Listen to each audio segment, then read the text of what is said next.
In recent years, the number of Chinese tourists traveling abroad has dramatically increased.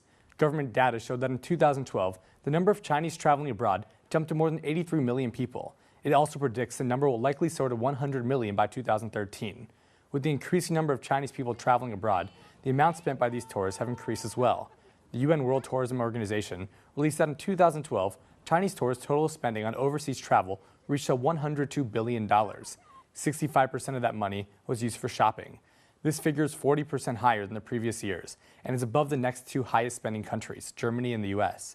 It signaled that Chinese tourists are the biggest spenders among the world's tourists. However, a new traveling law carried out by the Chinese government in October of this year will likely change the situation to some extent.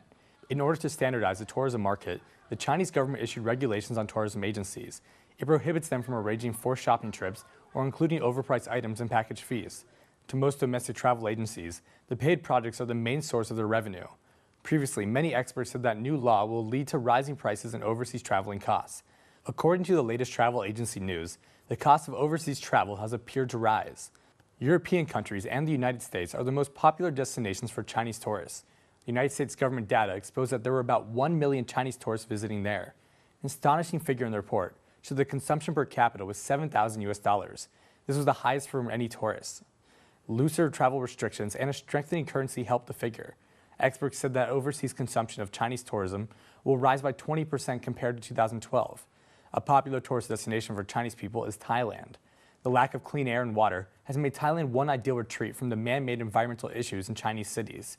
During the October holiday, trips with tourism agencies are expected to double. Data showed that there were almost 3 million Chinese tourists traveling to Thailand, and just in the first half of this year, Chinese tourists reached about 2 million. The increasing number of Chinese tourists to Thailand could be attributed to domestic box office hit Lost in Thailand. The movie tells the story of two corporate competitors trying to track down their company's biggest shareholder in Thailand. The storyline is driven by a comedic character exploring the stereotypes of Thailand. It was a low-budget, domestically produced comedy. The comedy had a production budget of just $5 million, but it grossed over $200 million at the box office since its debut in December 2012. It's estimated that over 38 million people saw the film. The movie's box office success also got more people interested in traveling to Thailand for an escape of their own. Don't go away, because we'll continue to look at the cost of traveling abroad for Chinese people. Stay tuned.